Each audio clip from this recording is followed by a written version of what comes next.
Hey everyone, it is late at night and I'm Norman. So tonight is another State of the Collection video. This time we're looking at my secondary watch box. Well, boxes, because one of my watches has bled over into another box.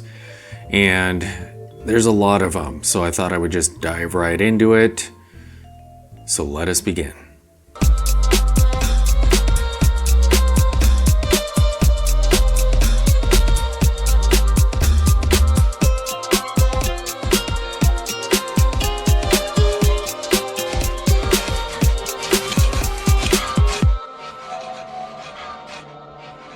First up, we have the CWC, and this is the watch that has gone into another box because my secondary watch box is full.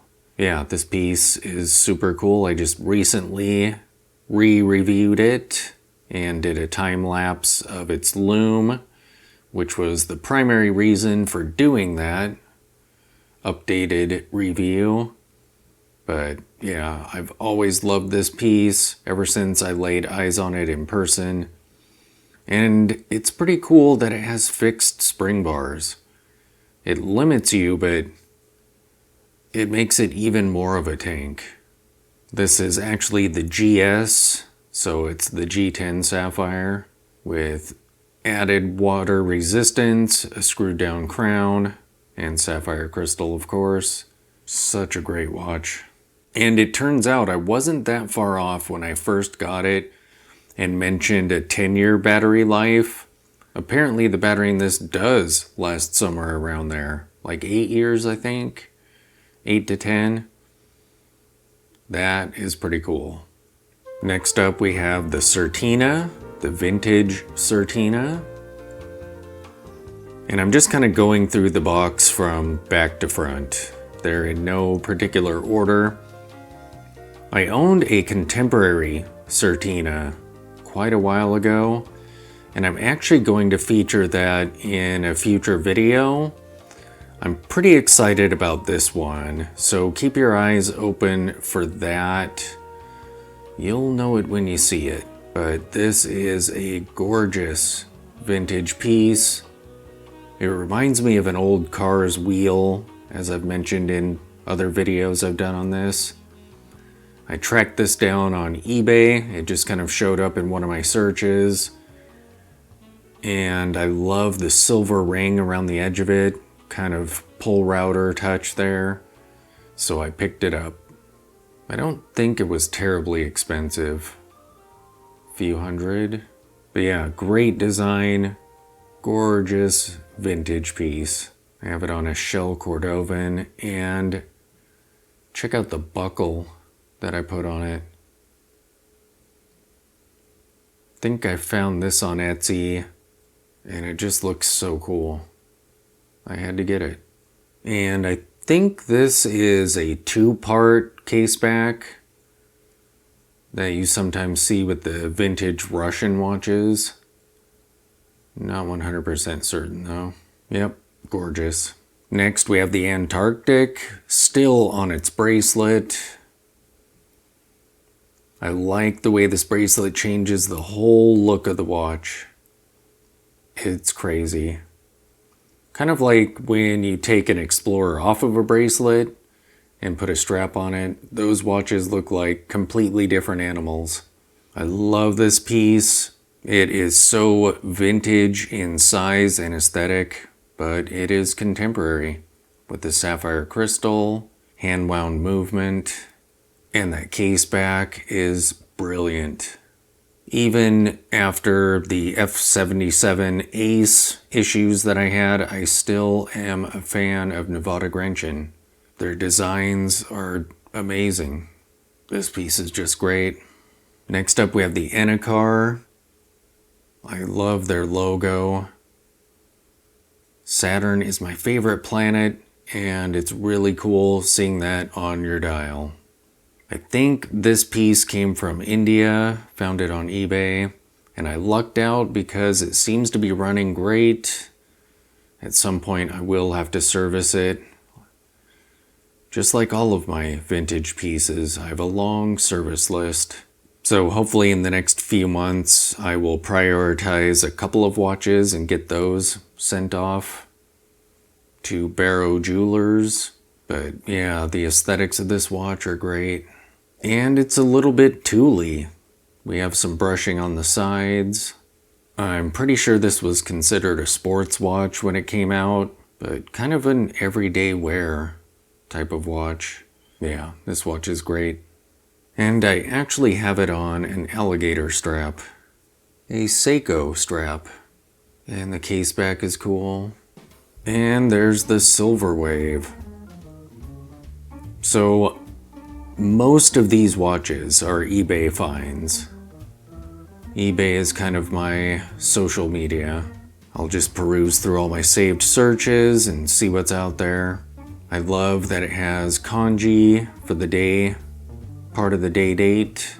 This is one of my Synth Wave watches. They make me nostalgic for the 80s. I like how this is kind of PRX in style. And I got this before I encountered the F77. At the time that this showed up, this style is what I was after. I had purchased the Citizen that we'll be looking at in just a bit, and I was looking for a black dial variant that was like that. I was hoping for a no date in a nice vintage size, but the date on this one is so subtle, and I actually don't mind day dates. I mean, I never set the date on this, but yeah, it doesn't detract from it at all. The bracelet on this is okay.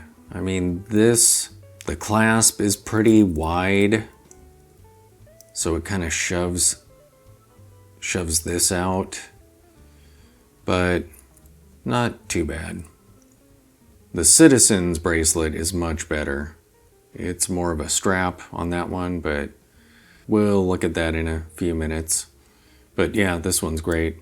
And I still have the Dan Henry, and it is still on the Vario bund strap that they sent me. That was pretty wild. Completely unsolicited.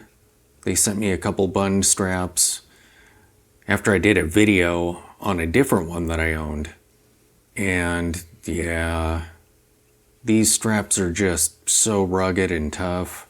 And when I put the Dan Henry on this strap, it looked so good that I've kept it on here.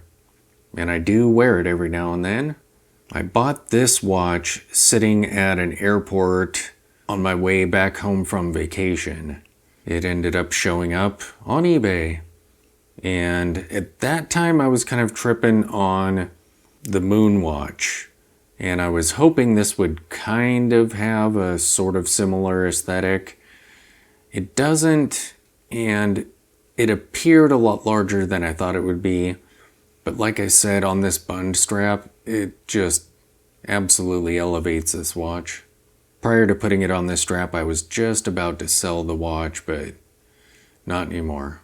I mean, yeah, look at that.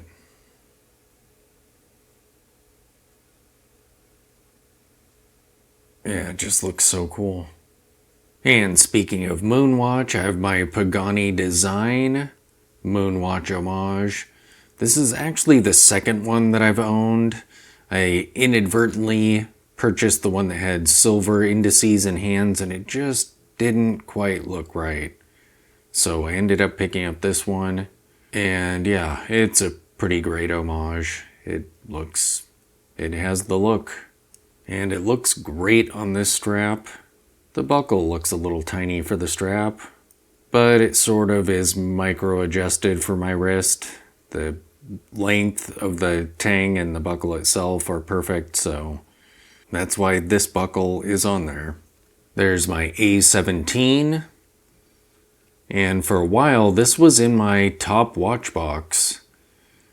It kind of got bumped out of there when I purchased the vintage Tudor from a friend of mine. Now the Tudor is in that box, but this thing is gorgeous. I love the hands, the dial, that crazy crystal, And the A17s were kind of an upgrade to the A11s. This is around the 1970s when these were being produced, I believe. I love it on this strap, the old canvas straps, and it has a brushed buckle. Yes. And here is the Citizen that I mentioned. Another one of my synthwave watches. There's no date on it, a little bit of texturing on the dial, nice minimalist markers and hands, and that polished rehaut is really cool because it really plays with the light so that even though the case is brushed, there's a lot of reflection going on and makes it look dressier. And this strap is so great because you can move this car and get the exact fit that you want. I really wish that the Silverwave had one of these on it. I actually pondered trying to swap them, but they don't work. Like, they're not compatible. But yeah, this is a great piece. Another eBay find. Then there's this vintage Caravel. I had a vintage Russian watch that had kind of this aesthetic, but it was larger. And the seconds hand fell off of that watch. It was kind of loose and flopping around. I actually opened it up and made it a two-hander, but I think something had gone wrong with that piece. I don't recall now. So I was on the hunt for something that looked similar, and I ended up finding this for really cheap on eBay. It needs a new crown. The base metal is showing through. At some point I may do that. But when I bought this, I had very little expectation. I just kind of closed my eyes and pushed the button and hoped that the watch would work, and it absolutely does. And I like its smaller size. It looks super vintage because it is, but it looks it as well. Yeah, this is a great watch. It's just fun. And I have it on a lizard strap with another one of these buckles. I have a Neo Vintage Hamilton. This is a quartz piece, which is wild. And it has hinged lugs, which are cool, but not terribly functional or comfortable. So you have to use a very pliant strap on this watch. It has to really be able to bend. Otherwise, these lugs just dig into your arm and the watch stands off of your arm all weird. But this, what is the brand again? I forget. But this strap works perfectly. And yeah, this is such a great looking watch. It absolutely looks vintage. But I think it came out in the 80s or something, 80s or 90s. It was kind of an attempt at sort of a Cartier answer, I think. Yeah, this was a great find. I also have a quartz Avant-garde watch. And I love the seconds hand on this. I love the artsy hands and just overall avant-garde look to it. The crown is up here, which makes setting it kind of interesting. It's a really weird place for a crown. I usually have to set the time upside down so it feels a bit more natural. Yeah, I forget how I stumbled upon this piece. I might have been looking for unique artsy watches. And when I saw this one with that seconds hand and whatnot, I had to get it. Next is my Seagull. And this watch is absolutely gorgeous. I went with the panda dial instead of the more common cream colored variant because I liked the way it looked and I wanted something a little bit different from what you usually see. I mean, just look at that dial. And I love this style of pusher. I think this is a 38mm watch, but it actually looks a bit smaller. It's kind of deceptive. It's not overly thick for a mechanical chronograph. There is some thickness to that, but not too bad. And the movements that are in these are so great to look at. I mean, look at the depth in there. It's fun to engage the pushers and watch the changes in the movement where it flips over to chronograph mode. Beautiful. But I mean, in person, this dial, yeah, just brilliant. I don't think it translates over in film, in video. Yeah, you just have to see it in person. Then there's the Maven watch. I think it was the 2,000 subscriber milestone that I purchased this in celebration of. These are military inspired, but to me, that dial looks kind of Bauhausy in a way. The hands are a really cool, kind of dull gray, and it's vintage size. I think this is 34mm. Great buckle.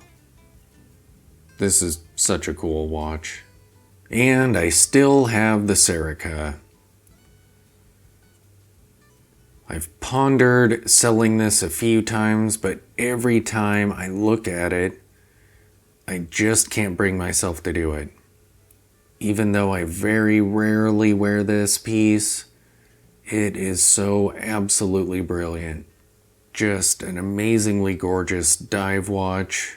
I love the markers on the dial, the hands, even the hour hand has grown on me. I love the double use bezel. The water resistance is on point. The crystal is gorgeous. Even the metal strap and these end links, pretty much everything about it. The oversized crown is cool. And I've had the fix done to this, so it works properly. The crown operates as it should. Yeah, I don't know if I'll ever be able to bring myself to sell this. I'll just have to wear it more. And we have my two-hander quartz fossil. If I remember right, this watch was $20 on eBay. It's vintage size. I actually like Roman numerals in certain designs, and this is one of them. It's fairly thin, just a small, beautiful little watch. It doesn't look cheap at all, but yeah, $20. I have it on lizard, faux lizard, and one of my favorite style of buckles. I actually can't get these anymore. I have to try and find similar ones. During COVID, the site that I was buying these from quit shipping to the US, and they haven't resumed since. So, yeah, that's kind of sad. But this was a great little find. I was pretty excited. And this one makes me sad. This is the Projects watch. And the dial is absolutely modeled after an actual painting. I'm still sad that Projects has gone out of business. They went bankrupt. Brutal. I loved that brand. And I'm glad that I was able to pick this one up before they went away. You cannot find these anywhere. Anywhere. You can find some of the Projects watches designs out there on other sites, but I've yet to see these. I think this is the Persistent, but yeah, this is an eye catcher, and so sad about that company. Next up, we have the gold Accutron Legacy. I liked the silver Legacy that I had purchased so much that I figured I had to go for another one. I mean, that watch is just brilliant, so I figured I only own one yellow gold watch. Maybe I'll go for one of these, because I love the asymmetric case. The markers are fun. And yeah, this watch is gorgeous and brilliant. It does appear thicker than it is though. It's actually not much thicker than my silver one, but that one looks thin. This one looks kind of thick, but that's fine. It is a gorgeous watch. I've kept it on the original strap because that brown just goes so well with the yellow gold. It has a deployant clasp, and I just love those half display casebacks. The Legacy line is absolutely amazing. And I still have my silver Timex Marlin.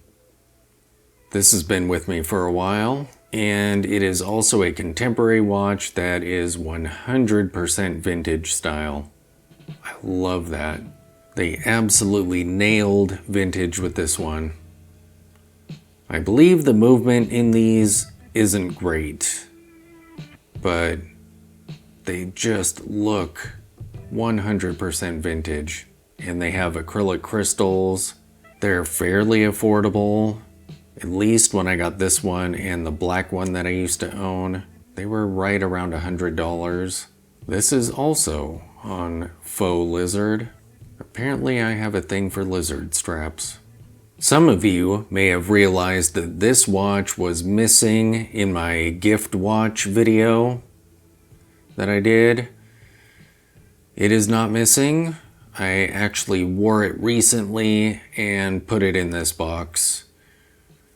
So it is sitting in my secondary watch box. I'll probably move it to the gift watch box and put the CWC in this one. Look at how thin this is. That Bauhaus dial is so cool. And I still have it on this blue strap because the color of the dial goes so perfectly with it.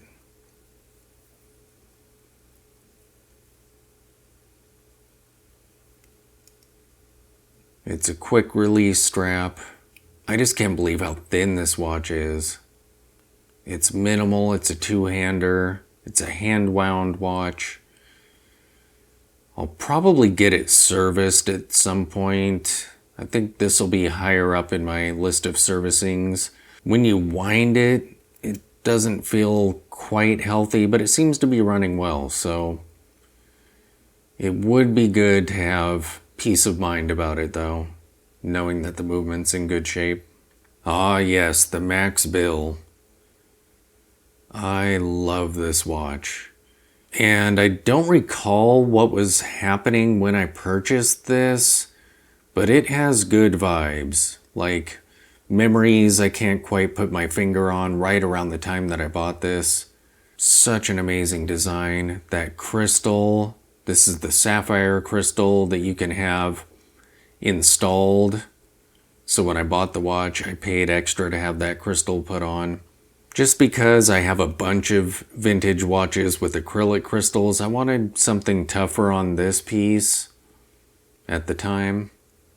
And I'm glad I did, because in person, the AR coating gives this kind of a oily, inky color to it, like this weird blue in certain lights that just looks amazing. These markers are crazy, super thin lume, so they kind of have a ghostly color to them. Yeah, and it is just all dial. So cool. Next we have the Benrus with the crazy brushed metal style dial on there. This was part of the watch trade challenge, and I traded one of my watches for it because I just fell in love with it when I saw it in person. The photos that I saw of it before I traded it really didn't do it justice. In person, this thing is gorgeous. I have it on this cushiony strap because it looks good with the shape and thickness of this case.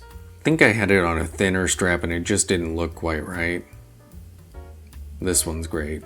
And I have another Hamilton. This one is a manual wind, so it's mechanical. Look at that case shape. It's small, difficult to get on video, just because of those silver indices and the dark dial.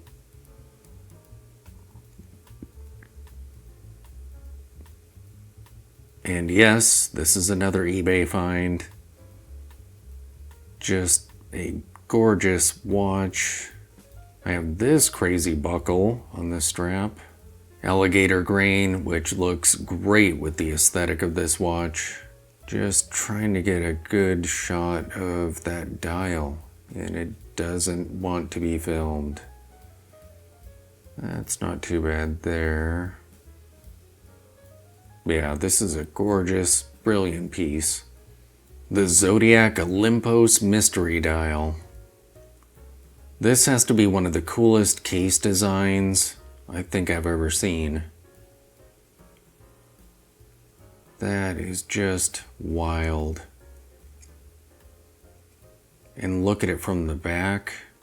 It curves down all around the case back. I love the dial on this. It's very pull router-ish. And they did create these with black dials, and I have a search out there for one. If one shows up, I'm totally gonna have to buy it. They've also done a contemporary version of these, but they're larger and chunkier looking. A black dial version of this would be amazing. Now, somebody had the words treasure shop etched on the dial there, which is sad because it totally ruins the mystery dial effect, because you can see exactly how it works. But that makes this a pretty unique piece. The crystal is great. And what's wild about these watches, when you're wearing them, it just looks like a cushion case watch. You can't even tell that the case has this wild shape when it's on your wrist. This is what you see. And these are pretty affordable still. So they show up on eBay, but not the black dial ones. I would love to get one of those. And then there's the A700. I got this after, I think it was a Ben's Watch Club video, if I remember correctly. But it just looked so good on the mesh strap. I love the silver face plate on it with the silver case. And so I hunted and hunted because I didn't want the standard bracelet. I wanted this strap. And I ended up finding this on Zumi's website, of all places. And I snatched it up. And I think now these are even more difficult to find with this. But you can find them with the standard bracelet and whatnot. I love how close to the crystal that module is. How thin this is. And the light actually works well. If I remember right though, these are kind of spendy. I think this was approaching $100, if somewhere around there. But just absolutely amazing looking. And there's one more watch that should be in my secondary watch box, but it's not. And that is the D1 Milano. And it's not in the box because I've been wearing this too much. So it's just been sitting out on the shelf. I've actually been going back and forth between this and the F77 lately. Apparently I'm kind of on a sports watch kick for whatever reason. Yeah, that is just so cool. And if I remember right, it's 36 millimeters and it's an automatic. It isn't quartz like the first D1 Milano that I owned. That one was in 40 millimeters. This one is nice and vintage size, and just look at that dial. It's a dark, dark, dark gray. I bought this watch from SoCal Watch Reviews, and I'm glad I did. So cool. So there you have it, my secondary watch collection. Keep your eyes open for my primary watch box, State of the Collection. If you haven't already subscribed, you should do so and mark the notifications so you don't miss that video. Thanks for watching.